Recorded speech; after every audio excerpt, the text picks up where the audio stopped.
Then the entire council took Jesus to Pilate, the Roman governor. They began to state their case.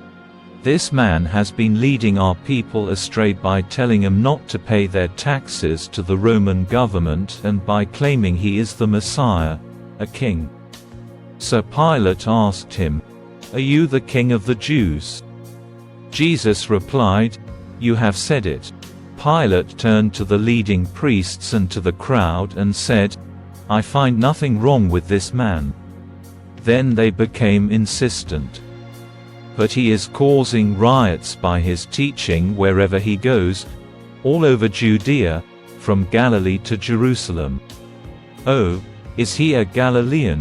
Pilate asked. When they said that he was, Pilate sent him to Herod Antipas because Galilee was under Herod's jurisdiction, and Herod happened to be in Jerusalem at the time. Herod was delighted at the opportunity to see Jesus because he had heard about him and had been hoping for a long time to see him perform a miracle. He asked Jesus question after question, but Jesus refused to answer. Meanwhile, the leading priests and the teachers of religious law stood there shouting their accusations. Then Herod and his soldiers began mocking and ridiculing Jesus. Finally, they put a royal robe on him and sent him back to Pilate. Herod and Pilate, who had been enemies before, became friends that day. Then Pilate called together the leading priests and other religious leaders, along with the people, and he announced his verdict. "You brought this man to me, accusing him of leading a revolt. I have examined him thoroughly on this point in your presence and find him innocent."